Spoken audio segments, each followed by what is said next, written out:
Halo teman-teman, kembali lagi di channel Tica Moy. Jangan lupa aktifkan tanda loncengnya ya, biar nggak ketinggalan updatean terbaru pembahasan SKB Kesehatan. Pada kesempatan kali ini, saya akan memaparkan sedikit materi tentang farmasi. Materi ini bisa dipelajari buat asisten apoteker maupun apoteker tersendiri. Oke, kita masuk ke materi pertama. Yang akan kita bahas adalah tentang materi farmasi, rumah sakit, dan klinik.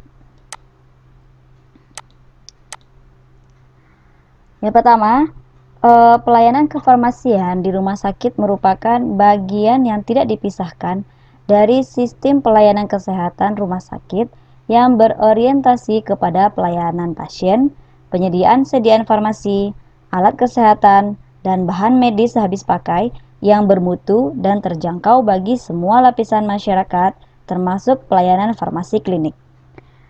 Pelayanan farmasi merupakan kegiatan yang bertujuan untuk mengidentifikasi, mencegah, dan menyelesaikan masalah terkait obat. Nah, tujuan standar pelayanan kefarmasian di rumah sakit ini adalah yang pertama, meningkatkan mutu pelayanan kefarmasian.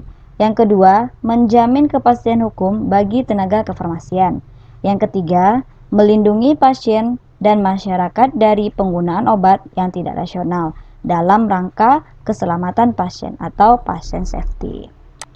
Selanjutnya, praktek kefarmasian adalah suatu kegiatan yang dilakukan oleh tenaga farmasi dalam menjalankan pelayanan farmasi yang meliputi pembuatan termasuk pengendalian mutu sediaan farmasi, pengamanan, pengadaan, penyimpanan dan pendistribusian obat, pelayanan obat atas resep dokter, pelayanan informasi obat serta pengembangan obat, dan bahan obat serta obat tradisional. Nah, semuanya ini harus dilakukan oleh tenaga kesehatan yang mempunyai keahlian dan kewenangan sesuai dengan peraturan perundang-undangan.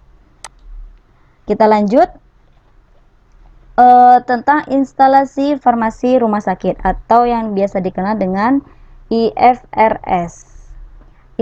IFRS ini sendiri merupakan suatu unit di rumah sakit tempat penyelenggaraan semua kegiatan pekerjaan kefarmasian yang ditujukan untuk keperluan rumah sakit dan pasien. Kemudian, pekerjaan kefarmasian yang dimaksud adalah kegiatan yang menyangkut pembuatan, pengendalian mutu sediaan farmasi, pengelolaan perbekalan farmasi, di antara lain adalah perencanaan, pengadaan, penerimaan, penyimpanan, distribusi, pencatatan, pelaporan atau pemusnahan, bahkan penghapusan.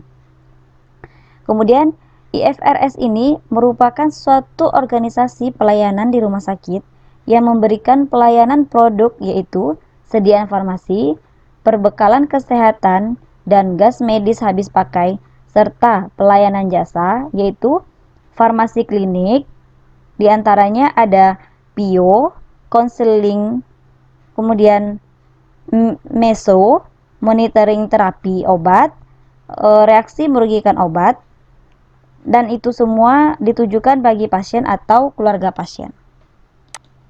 Kita lanjut, tugas IFRS ini yaitu melaksanakan pengelolaan sediaan farmasi dan pengelolaan perbekalan kesehatan.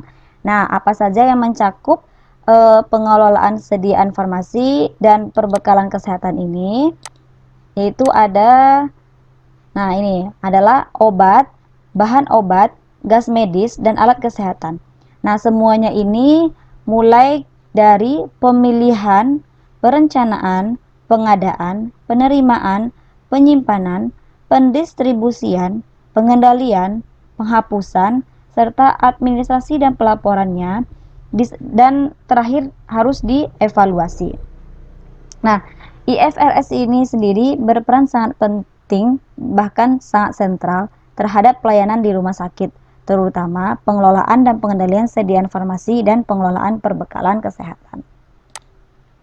Kita lanjut, fungsi IFRS ini yang pertama yaitu unit pelayanan dan unit produksi. Yang kedua sebagai pelayanan non-manajemen atau klinik. Kita bahas satu persatu ya teman-teman. Jadi yang pertama itu unit pelayanan dan unit produksi.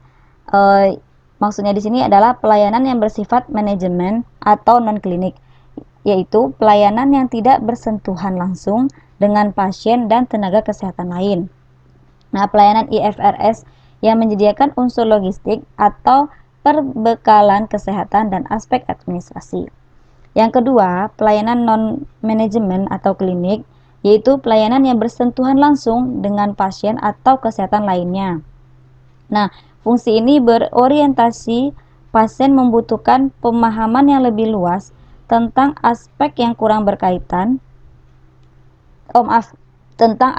berkaitan dengan penggunaan obat dan penyakitnya, serta menjunjung tinggi etika dan perilaku sebagai unit yang menjalankan asuhan kefarmasian yang handal dan profesional. Jadi bisa dilihat ya teman-teman perbedaannya di sini antara IFRS yang manajemen atau klinik dengan manajemen non-manajemen atau klinik. Kita lanjut. Nah, ruang lingkup IFRS ini tadi sudah saya jelaskan, itu ada non-klinik dan klinik. Kita bahas satu-satu ya teman-teman. Jadi yang pertama itu adalah non-klinik. Nah, ini dia non-klinik. Pelayanan non-klinik ini tidak secara langsung dilakukan sebagai bagian terpadu. Artinya pelayanan ini sifatnya administrasi atau manajerial seperti pengelolaan sediaan farmasi dan pengelolaan perbekalan kesehatan serta interaksi profesional dengan tenaga kesehatan lainnya. Yang kedua yaitu adalah klinik. Nah, yang klinik ini maksudnya pelayanan mencakup fungsi IFRS yang dilakukan dalam program rumah sakitnya, yaitu ada pelayanan obat di apotik atau depo, kemudian konseling pasien, pelayanan informasi obat, serta evaluasi penggunaan obat dan monitoring efek samping obat, serta dilakukan pemantauan terapi obat. Nah, itu ya teman-teman, jadi sudah bisa dilihat perbedaannya antara non-klinik dengan klinik. Kita lanjut yang berikutnya. Nah, yang kedua itu kita bahas tentang farmasi klinik. Nah, farmasi klinik adalah pelayanan farmasi klinik adalah pelayanan langsung yang diberikan kepada pasien dalam rangka meningkatkan outcome terapi dan meminimalkan risiko terjadinya efek samping karena obat. Pelayanan apa saja yang terdapat di farmasi klinik ini? Kita bahas satu persatu ya teman-teman, itu ada 9. Yang pertama adalah pengkajian pelayanan dan resep. Kita bahas satu-satu. Nah, pengkajian pelayanan dan resep ini dimulai dari penerimaan, pemeriksaan ketersediaan, pengkajian resep, penyiapan perbekalan farmasi termasuk peracikan obat, pemeriksaan, serta penyerahan disertai pemberian informasi. Nah, pemberian informasi ini nanti juga ada pembahasannya ya. Jadi, tujuan dari pengkajian pelayanan dan resep ini adalah untuk menganalisa adanya masalah terkait obat.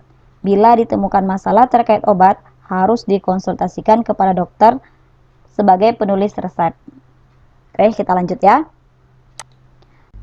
Yang kedua yaitu penelusuran riwayat penggunaan obat. Nah, ini merupakan proses untuk mendapatkan informasi mengenai seluruh obat atau sediaan farmasi lain yang pernah dan sedang digunakan.